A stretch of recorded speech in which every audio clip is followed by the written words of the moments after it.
Hairani Haji Nafis.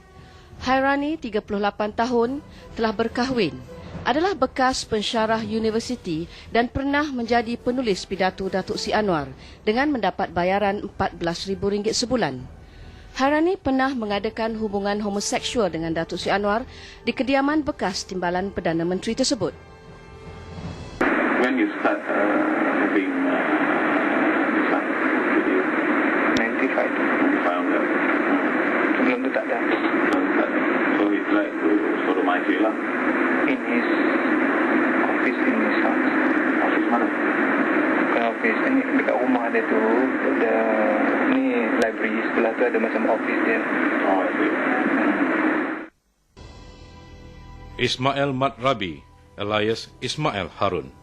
Ismail, 23 tahun, seorang penganggur, pernah